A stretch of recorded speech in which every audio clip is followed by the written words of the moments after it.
자, 오늘 여러분 사사기를 우리가 계속 지금 쭉 나가고 있잖아요. 이 사사기는 우리 그리스도인이 이 땅에서 어떻게 살아야 하는지, 어떤 비전을 갖고 나가야 되는지 하나님 나라에 대해서 어떤 성경보다 잘 가르쳐주는 성경이에요. 이렇게 주일마다 한 번씩 계속 쭉 사사기를 설교를 듣다 보면 이 말씀이 여러분 가운데 차곡차곡 쌓아져서 여러분의 신앙이 한 단계 업그레이드 될 줄 믿습니다. 사사기 8장 22절에서 35절.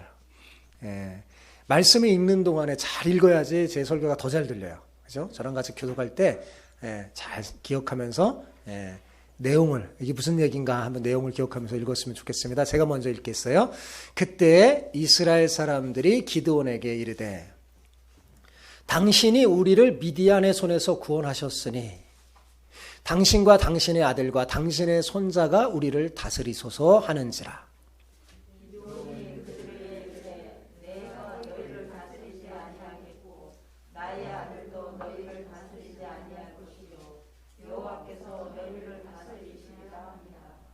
기드온이 또 그들에게 이르되 내가 너희에게 요청할 일이 있으니 너희는 각기 탈취한 귀고리를 내게 줄지니라 하였으니 이는 그들이 이스마엘 사람들이므로 금 귀고리가 있었음이라.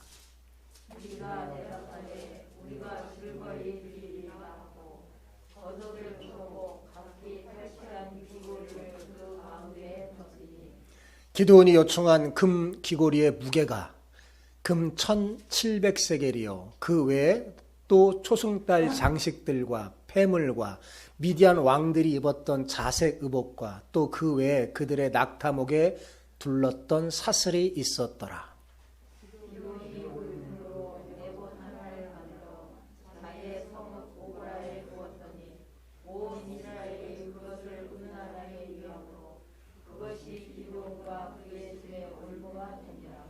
미디안이 이스라엘 자손 앞에 복종하여 다시는 그 머리를 들지 못하였으므로 기드온이 사는 40년 동안 그 땅이 평온하였더라.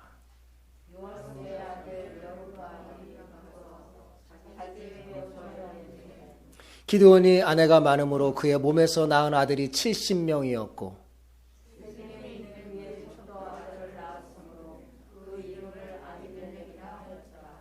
요아스의 아들 기드온이 나이가 많아 죽음에 아비에셀 사람의 오브라에 있는 그의 아버지 요아스의 묘실에 장사되었더라.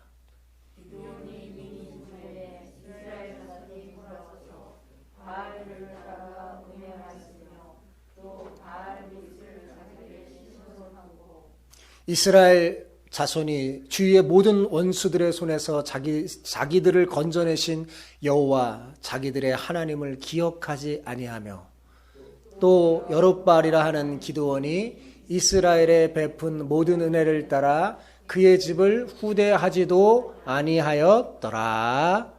아멘. 아멘. 야구는 9회 말 투아웃부터라는 말이 있습니다. 피말리는 게임이 마지막 순간에 역전될 수 있기 때문이죠. 지금으로부터 한 20년 전 2001년에 이 말을 증명이라도 하듯이 미국 월드시리즈에서 뉴욕 양키즈가 애리조나 다이아몬드를 9회 말 투아웃에서 지고 있었는데 역전을 시켰습니다. 그것도 2번이나 말이죠. 정말 아무도 예상하지 못한 일이 2번씩이나 벌어진 겁니다. 그때 우리 마음을 안타깝게 했던 사실은 뭐냐면 역전을 허용한 투수가 우리나라의 김병현 선수였기 때문입니다. 역전한 팀은 어때요? 굉장히 통쾌하고 기쁘죠. 근데 역전을 허용한 팀은 어떨까요? 한순간의 방심이 정말 역전하게 됐으니 얼마나 후회스럽겠어요. 그리고 한탄하죠. 제가 왜 이 말을 하냐면 이런 일이 야구 경기에만 일어나는 게 아니라 신앙에서도 일어납니다. 신앙의 세계에서도 일어나요. 여러분, 긴 인생 속에 한 번의 승리가 계속되는 게 아닙니다. 여러분 신앙생활 할 때 하나님의 놀라운 애를 경험하고 영적인 승리를 경험한 적이 있을 거예요. 그죠? 한두 번. 그게 계속 됩니까? 계속되지 않는단 말이에요. 여러분 조심하지 않으면 한순간에 또 뚝 떨어져요. 역전될 수 있습니다. 중요한 것은요. 승리를 체험한 뒤에 조심해야 한다는 것입니다. 성경은 우리에게 조심하라고 말해요. 그렇지 않으면 우리 인간 자체가요. 교만 덩어리라 조금 잘 되고 뭔가 승리를 하고 그러면요. 금방 교만해져요. 그래서 조심하지 않으면 교만해져서 더 큰 신앙의 싸움에서 패할 수가 있습니다. 진정한 성공과 실패는요. 우리가 흔히 성공했다라는 말하는 그 말 뒤에 온다는 사실을 여러분 잊지 마시기 바랍니다. 성공한 뒤에 어떻게 살았느냐에 따라서 정말로 성공했는지 아는 것입니다. 여러분 교만이 얼마나 많은 사람들을 넘어뜨렸는지 몰라요. 이것은 하나님의 사람도 예외가 아닙니다. 사탄의 가장 강력한 무기 중에 하나가 교만이에요. 사탄은 우리를 너무나 잘 알아요. 우리가 조금만 잘 되고 뭐가 성공하면 기회다 사탄은 생각해요. 그리고 자신의 최고의 무기인 교만을 우리 마음속에 탁 심어주는 거죠. 기드온이 바로 이 사탄의 무기에 당하고 말았어요. 오늘 본문은 왜 기록되느냐? 너희는 당하지 말라, 조심하라 라고 경고하는 거예요. 오늘 옆 사람에게 이렇게 축복하면서 인사합시다. 교만이 패망의 선봉인 줄 알고 조심하며 살길 축복합니다. 네, 그죠? 다음 해봅시다. 시작. 교만이 패망의 선봉인 줄 알고 조심하며 살길 축복합니다. 아셨죠? 네, 이건 아무리 강조해도 부족함이 없어요. 왜냐하면 우리는 너무나 쉽게 교만해지는 사람이기 때문입니다. 여러분 전쟁 영웅 기드온이 개선 장군으로 탁 등장하자 이스라엘 백성들은 대대적으로 그를 환영하면서 막 아낌없이 박수치며 찬사를 보냈어요. 지금 이스라엘 사람들의 시선은 전쟁 영웅인 기드온에게 집중되어 있었습니다. 그들의 눈에는 기드온이 굉장히 크게 보였어요. 그래서 이스라엘 사람들이 뭐냐면 자기들을 다스릴 자는 기드온뿐이라고 생각했어요. 여러분 기드온도 이쯤 되니까 정신을 차리지 못합니다. 온 이스라엘 백성들이 자신에게 관심을 두니까요. 막 우러러보면서 막 찬양하니까 기드온이 막 정신을 못 차리는 거예요. 물론 기드온의 놀라운 활약으로 미디안의 손에서 이스라엘이 구원을 받았죠. 그러나 이 모든 일은 누가 하신 거예요? 하나님이 하신 거잖아요. 기드온은 어때요? 도구로 쓰임받은 거죠. 그런데도 이스라엘 사람들의 눈에는 하나님이 보이지 않고 기드온이 보입니다. 우리는 언제나 그래요. 보이지 않는 하나님이 다 역사하는데 하나님 보이지 않으니까 자꾸 사람을 보게 돼요. 기드온이 보여요. 그래서 그들은 이렇게 말합니다. 당신이 우리 미디안의 손에서 구원하였으니 이렇게 말해요. 하나님은 구원했는데. 그죠? 그러면서 이렇게 말해요. 당신과 당신의 아들과 당신의 손자가 우리를 다스리소서라고 요청합니다. 영적인 눈이 멀었던 이스라엘 백성은 기드온의 힘과 지혜로 미디안을 이긴 것으로 착각하고 있었어요. 얼마나 어처구니 없는 일입니까? 여러분, 더군다나 그들은 기드온에게 뭐라고 말해요? 왕이 되어달라고 요구한 거예요. 여기 다스리소서라는 말은 뭐냐면 왕이 되어주소서라는 말이에요. 왕으로 자기를 다스려달라는 거죠. 그런데 여러분, 이스라엘 민족은 왕을 요구해서는 안 되는 민족이었어요. 왜 그럴까요? 하나님이 그들의 왕이셨기 때문이에요. 그죠? 하나님이 왕이기 때문에 다른 민족은 모르겠지만 이스라엘은 왕을 요구해서는 안 됩니다. 이스라엘은 원래 애굽에서 인간 왕 밑에서 지긋지긋할 정도로 종노릇하며 고생한 백성이었어요. 그죠? 하나님께서 그들이 인간 왕 밑에서 너무나 고통스럽게 고생하면서 그들이 부르짖자 그들의 소리를 들으시고 하나님께서 그들을 구원해 주셨잖아요. 그리고 그들과 함께 시내산에 올라가서 하나님이 언약을 맺으셨어요. 자, 이제는 너희는 인간왕 밑에 있는 그런 존재가 아니라 내가 너희의 왕이 될 테니까 나는 너희 하나님이 되고 너희는 내 백성이 되라 라고 언약을 맺으셨어요. 그러니까 이제 이스라엘에게는 누가 왕이에요? 하나님이 왕이시죠. 그러므로 이스라엘은 인간왕을 요구해서는 안 되는 거였어요. 그러나 지금 이스라엘 백성이 뭐 하고 있어요? 기드온에게 당신이 왕이 되어달라고 말하는 거예요. 여러분, 이것은 굉장히 심각한 죄죠. 하나님의 왕되심을 거부하는 일종의 영적인 반역으로 너무나 큰 죄악을 저지르는 일입니다. 기드온도 그걸 알았어요. 그래서 기드온이 이렇게 대답하죠. 내가 아니라 누가? 여호와께서 왕이시라고 대답합니다. 자, 23절을 볼까요? 자, 같이 읽어봅시다. 기드온이 그들에게 이르되 내가 너희를 다스리지 아니하겠고 나의 아들도 너희를 다스리지 아니할 것이요 여호와께서 너희를 다스리시라. 예. 기드온의 이 대답은 정말 정답이죠. 정말 지혜로운 대답이었어요. 기드온은 이 대답으로 이번 전쟁의 승리가 자신이 아니라 하나님임을 분명히 했고 하나님의 은혜였음을 백성들에게 선포한 거잖아요. 그리고 여호와 하나님만이 이스라엘을 다스리는 참 왕이심을 선포하는 거예요. 얼마나 멋진 대답입니까? 여기까지는 정말 좋았어요. 여기까지 읽을 때 은혜가 넘쳐요. 그죠? 그러나 곧바로 기드온의 이 속마음이 드러내는 24절을 보면 우리는 정말 실망하게 됩니다. 갑자기 24절에 이런 말을 할까요? 우리는 23절의 기드온의 모습을 보고 야, 그는 참 겸손하고 지혜로운 사람이다 라고 생각할 수 있어요. 그런데 그는 진정한 겸손한 자가 아니었어요.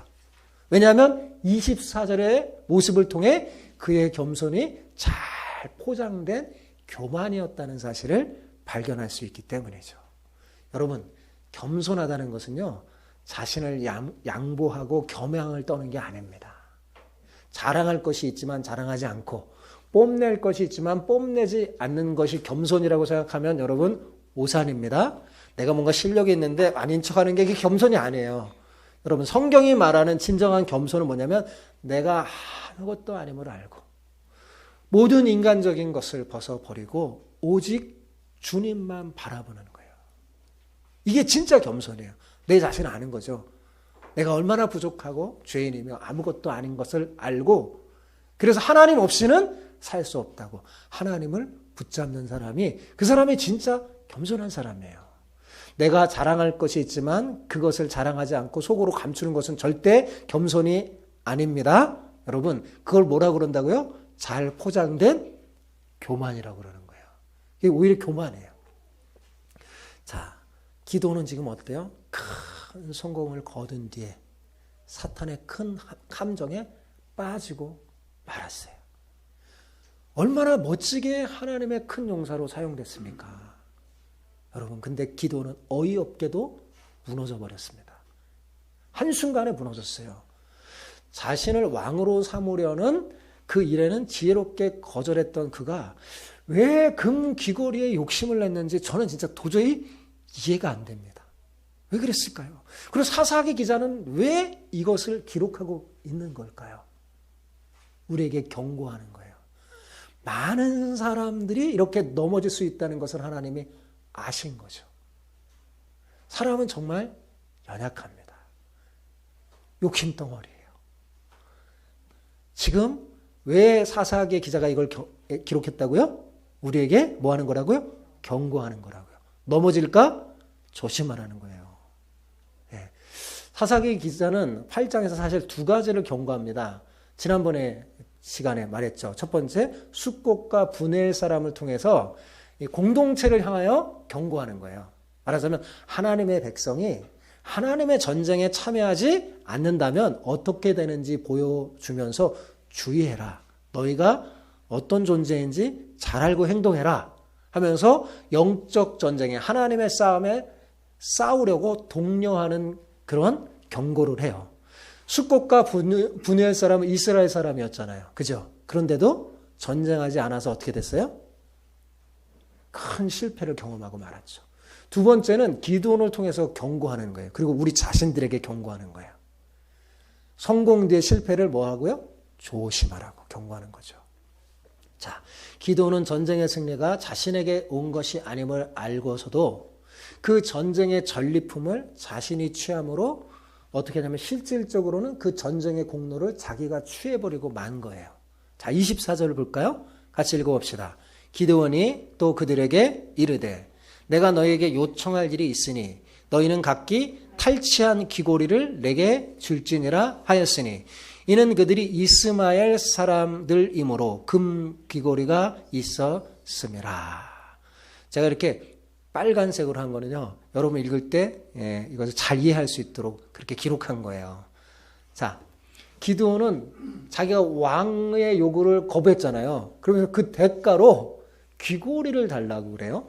전리품 중에 이스라엘 백성이 미디안 사람에게 빼앗은 거예요. 그러니까 얼마나 많았겠어요. 13만 5천 명 대군이었는데 굉장히 많았겠죠. 예, 그거를 달라고 요구했어요. 왜 달라고 그랬을 것 같아요? 왜요? 성경에 나오죠. 왜 달라고 그랬어요? 그 귀고리가 뭐로 만든 거예요? 금으로 만든 거기 때문에. 금 귀고리였기 때문에 달라고 그런 거예요. 예나 지금이나 인간은 금하면 정말 사족을 못하는 것, 못 견디는 것 같아요. 예. 금을 탐하는 것은 인간의 본능 같습니다. 근데 여기서 재밌는 사실은 당시 고대 근동 지방의 남자들은요, 귀고리를 착용했다는 사실입니다. 그러면 여러분, 여자는 뭘 착용했을까요? 여자는 코고리를 했어요. 예전엔 남자가 귀고리를 하고 여자는 코고리를 했어요. 요즘 남자들도 귀고리를, 보통 여자들이 착용하는데 남자들이 귀고리를 착용하는 것은요, 고대 근동 지방의 남자들, 흉내내는 거예요. 예, 우상을 섬기는 풍습에서 나온 겁니다. 특히 우상을 섬기는 사람들은 전부 다 귀걸이를 했어요, 남자들이. 예, 그러니까 너무 그 우상을 섬기는 품속을 따르지 않길 바랍니다. 예. 근데 또 읽어보면 어때요? 미디안 사람하고 전쟁했잖아요. 그죠? 미디안 사람을 쳐부쉈는데 오늘 성경에 미디안 사람이 나와요. 누가 나와요? 이스마엘 사람들이 나옵니다. 이상하죠? 예. 왜 이스마엘 사람이 나올까요? 성경에서 자, 이스마엘과 미디안은 상호 교환해서 사용되는 용어예요. 여러분 창세기 37장에 보면 야곱의 아들들이 요셉을 파는 장면에도 상호 교차돼서 사용되고 있는 것을 통해서 알 수 있습니다. 그러니까 미디안과 이스라엘은요, 이복 형제예요. 섞여서 살았습니다. 그러니까 미디안에는 이스마엘 사람도 있고 막 다 섞여 있는 거예요. 그래서 이스마엘 사람인 거로 이렇게 된 거예요. 자, 어찌됐든 금 귀고리를 달라는 기드온의 요구에 백성들이 흔쾌히 동의하면서 줍니다. 그죠? 왕권을 거부한 기드온이기 때문에 그 귀고리 정도, 이 탈취품 정도 얼마든지 들어줄 수 있었습니다. 그래서 다 모아서 줘요. 예, 전쟁의 전리품을 다 모아서 주니까 성경에 보니까 금이 1,700세겔이라고 돼 있어요. 그게 이렇게 하면 감이 안 오잖아요. 예, 약 한 20kg 정도 되는 금이에요. 그러니까 엄청난 거죠. 이 외에도 초승달 장식의 폐물들, 그리고 미디안 왕들이 입었던 자색 의복, 그리고 낙타의 목에 들렸던 사슬들, 각 좋은 귀금속들, 좋은 것들을 다 누가 가졌어요? 기드온이 가졌어요. 기드온은 정말 많이 변했어요. 백성들에게 많은 인기를 얻자 세상의 가치에 눈을 뜬 것 같습니다. 자, 이 기드온하고 여러분 한번 창세기의 아브라함 한번 생각해 보세요. 아브라함과 얼마나 비교되는지 모릅니다. 기드온과 아브라함은 굉장히 달라요. 자, 창세기 14장에 보면 아브라함이 그돌라 오멜 왕 등 4명 연합군 왕과 싸워서 소돔 왕과 자기 조카 롯을 구출해내는 장면이 나옵니다. 예. 그때 소돔 왕이 너무나 고마워서 그 공로로 전리품을 주려고 합니다. 그때 아브라함이 그것을 거절하면서 이렇게 말해요. 내가 너로 인해서 부자가 되었다는 말 듣고 싶지 않다라고 분명히 말하면서 실 한 오라기도 내가 들매끈 한 가닥도 안 가지겠다 그랬어요. 하나도, 실 한 오라기도 나 안 갖는다. 예. 그러면서 거절을 했어요. 전리품을. 그 후에 여호와께서 아브라함에게 나타나면서 뭐라고 말씀하신 줄 아세요? 내가 너의 방패요, 너의 지극히 큰 상급이니라 라고 말씀했어요. 얼마나 아름답고 복된 장면입니까? 아브라함의 이야기가 뭘 말해주는 겁니까? 여러분, 아브라함은 그 전리품을 가질 충분한 자격이 있었지만 그걸 거절함으로써 전쟁의 공로를 누구에게 돌린 거예요? 여호와께 돌리고, 하나님의 언약 백성에게는 하나님 자체가 큰 상급임을 보여주는 거예요. 예. 여러분, 전쟁의 전리품이 더 좋은 거예요? 하나님이 내게 큰 상급이 더 좋은 거예요? 하나님이 훨씬 더 좋은 거잖아요. 하나님이 너무나 기뻐서 아브라함에게 말한 거예요. 나는 너의 방패고 내가 바로 너의 큰 상급이다. 이것은 아브라함에게만이 아닙니다. 이런 믿음을 가진 여러분에게도 하나님은 큰 상급인 줄 믿습니다. 이렇게 아브라함은 이랬는데 기도는 딱 비교하니까 딱 차이가 나죠. 그죠? 예. 그러나 기도는 지금 여호와께서 사실 말은 어떻게 했어요? 여호와께서 너희를 다스리리라 말하면서도 실제 행동은 뭘 했어요? 전리품을 취함으로 자신이 전쟁의 공로를 자신이 취해버렸죠. 그죠? 자신이 영광을 가로챈 거예요. 사실 모세 오경에 보면 하나님이 전쟁한 후에 전리품을 어떻게 하라는 원리도 다 가르쳐 줬어요. 하나님 백성에게. 그래서 우리는 성경을 알아야 돼요. 예. 이 기드온이 모세 오경을 제대로 잘 공부를 안 했나 봐요. 모세 오경에 보면 여호와의 백성들이 전쟁에서 승리한 후에 다음에 전리품에 손을 대지 않은 게 옳습니다. 그러니까 율법의 규정은 그 전리품을 어떻게 하냐면 전쟁에 참여한 군인들과 백성들에게 다 이렇게 나눠주고 여호와께 드리게 되어 있어요. 사실은 먼저 이 모든 것은 하나님의 것이니까 하나님께 드린 후에 그것은 뭐 하나님이 다 가지시겠습니까? 하나님이 전쟁에 수고한 군인들과 백성들에게 골고루 나눠주게 했어요. 그런데 기도는 어떻게 했어요? 전리품을 하나님께 드리지 않고 백성들에게도 나눠주지 않고 어떻게 했어요? 자기가 다 취해버렸죠. 다 취해버렸죠. 완전 하나님의 말씀 완전히 어겨버린 거죠.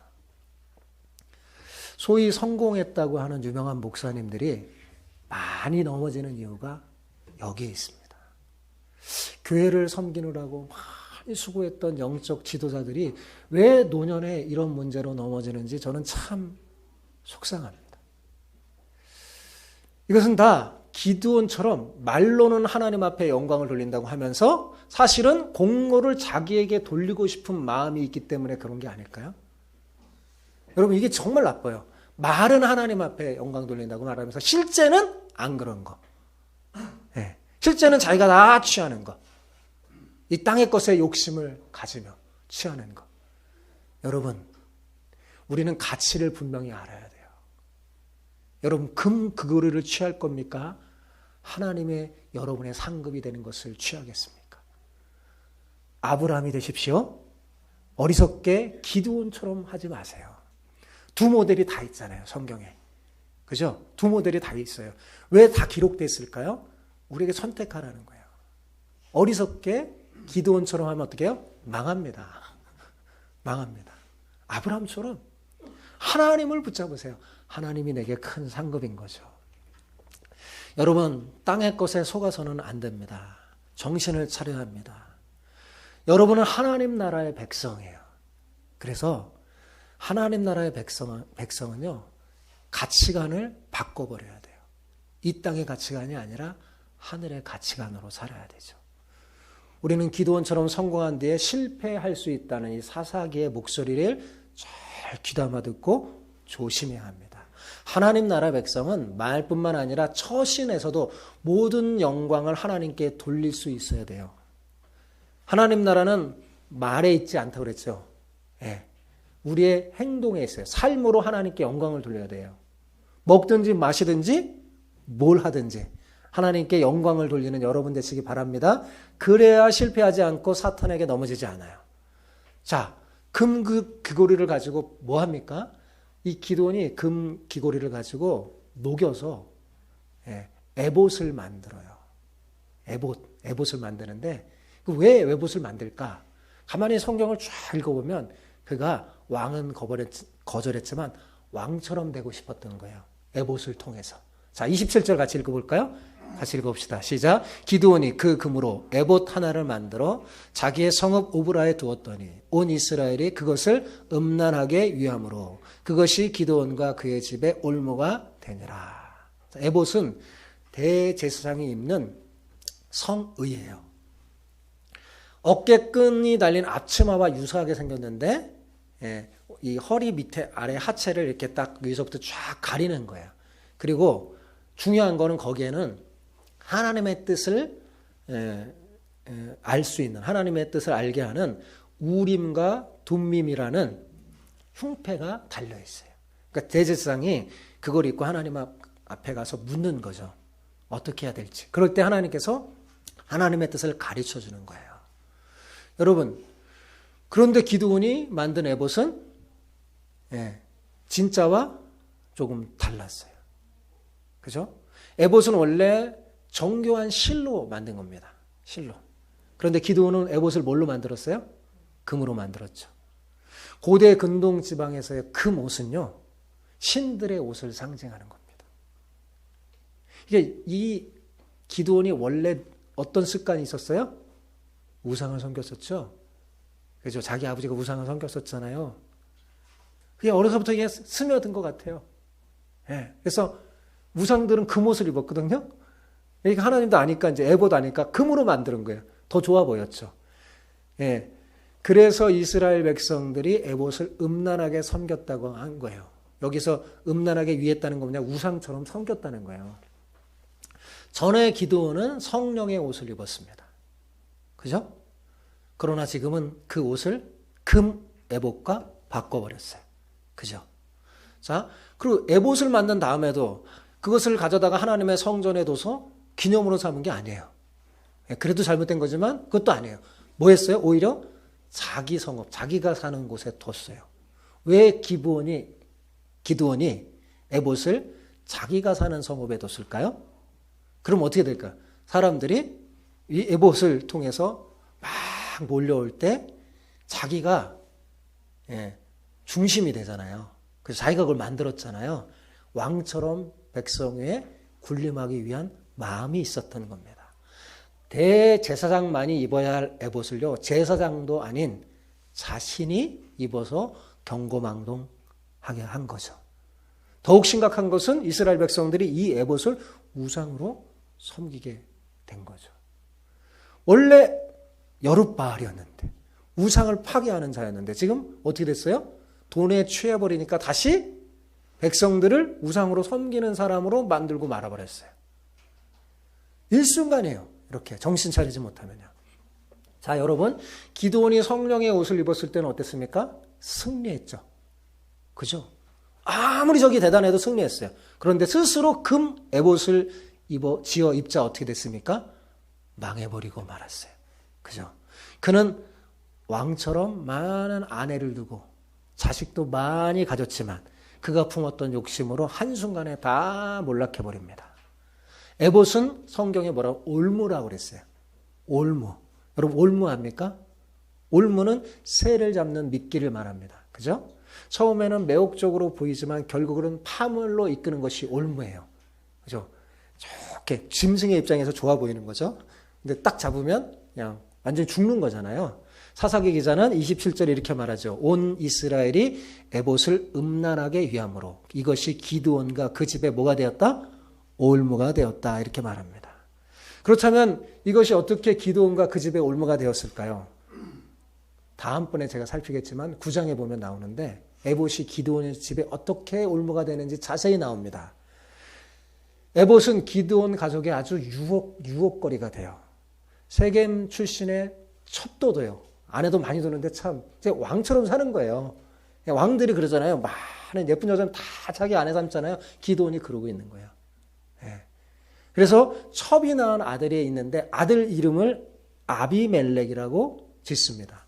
아비멜렉이라는 말이 무슨 뜻이냐면 나의 아버지는 왕이시다라는 뜻이에요.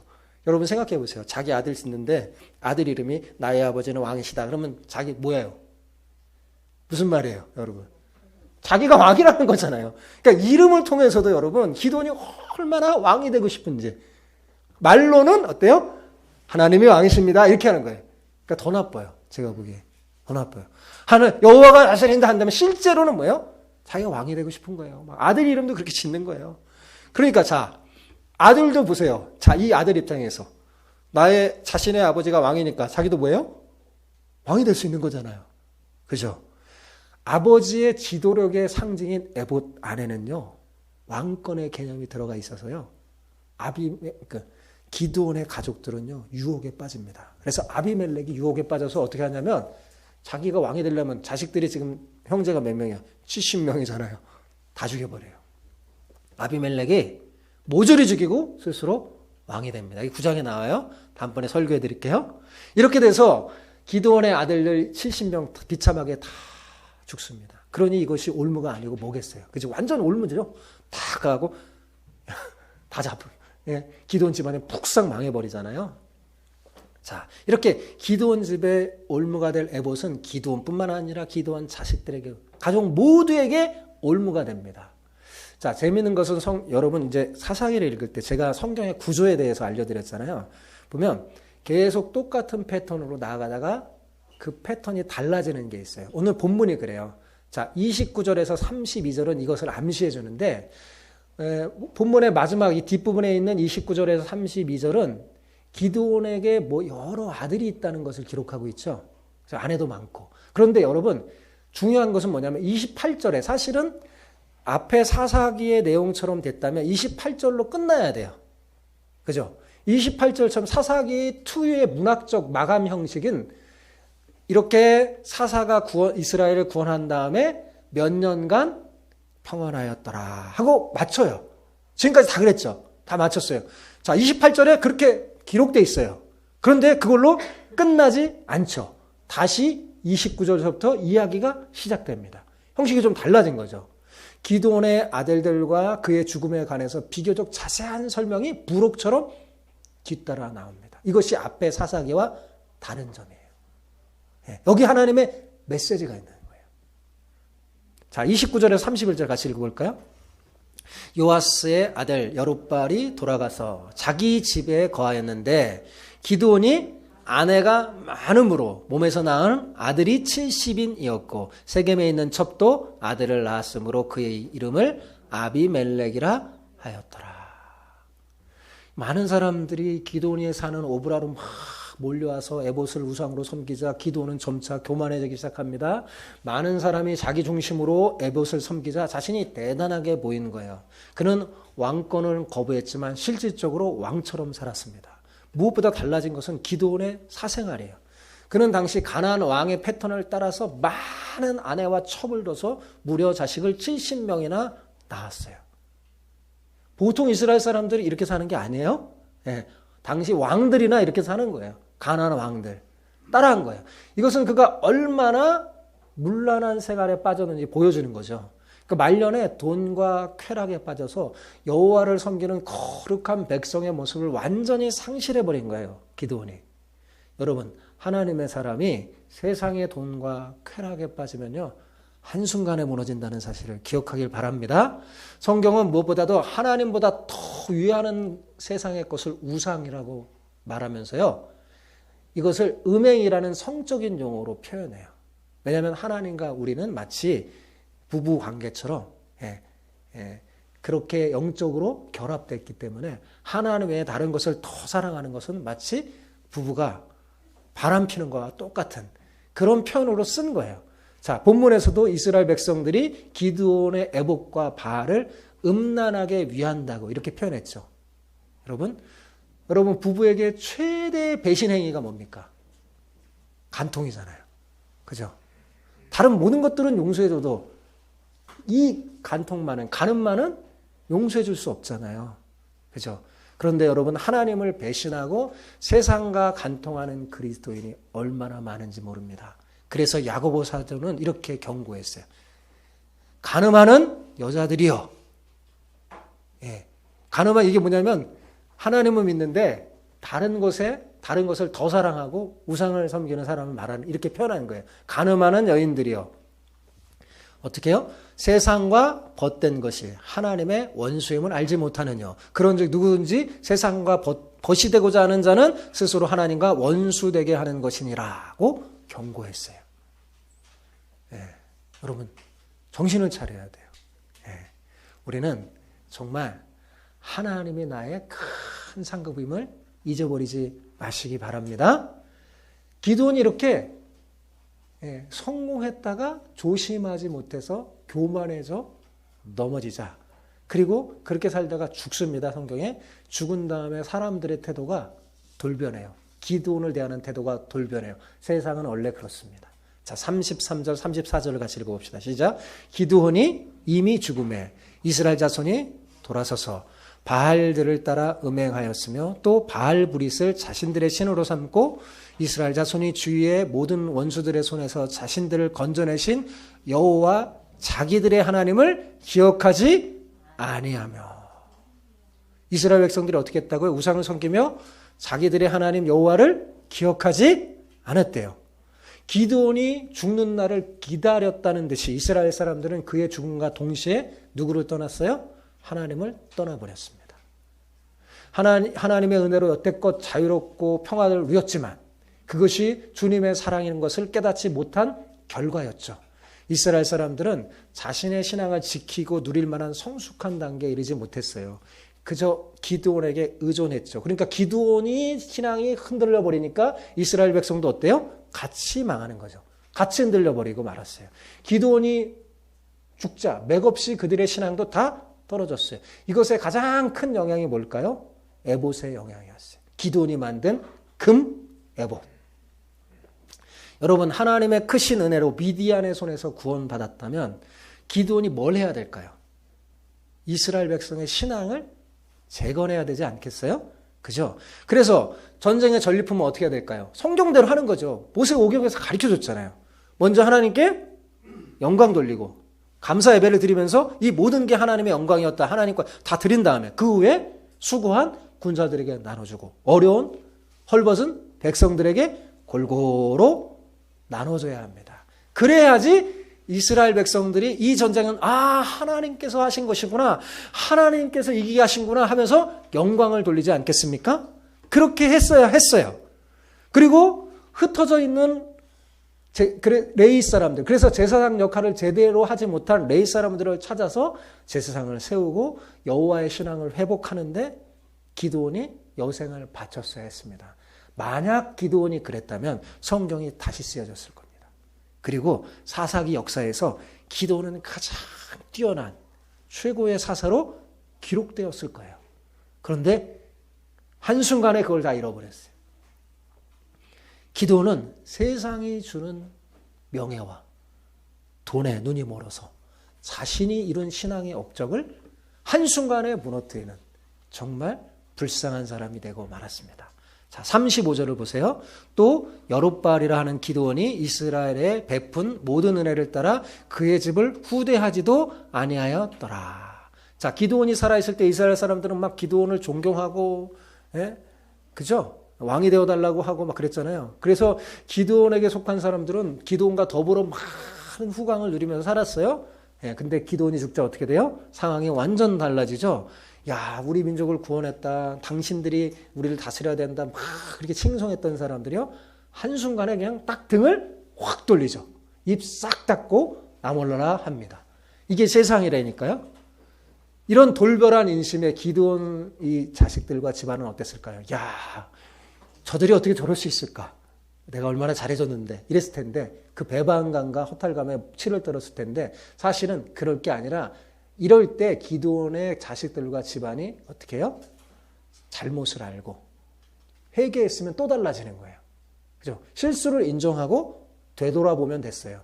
그래야지 그 후에 더 큰 재앙을 막을 수 있었는데 불행하게도 기드온의 집안은 이것을 깨닫지 못하고 기드온이 뿌린 잘못된 신앙 때문에 더 큰 재앙에 빠져버리고 만 것입니다. 그 더 큰 재앙에 대해서는 다음 시간에 얘기해 드릴게요. 사랑하는 성도 여러분, 본문의 두 번째 경고가 뭐라고요? 조심하라. 대답을 안 했어요. 뭐라고요? 조심하라는 성령의 소리에 귀를 기울이기 바랍니다. 사사기의 메시지는 우리에게 거울이 되고 말세를 만난 우리를 위해 기록되는 거예요.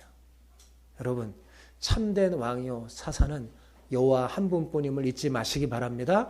그래서 우리는 그저 모든 일 주의 일을 한 후에는 이렇게 생각해야 돼요. 아, 나는 무익한 종이다.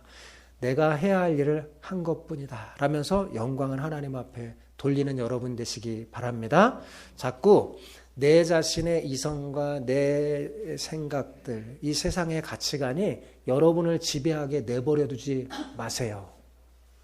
주님의 지혜와 뜻이 여러분의 행동을 주관하게 만들어야 합니다. 이것이 신앙의 싸움이에요. 여러분, 사탄은 어떻게든지 우리에게 욕심을 심어줘서요.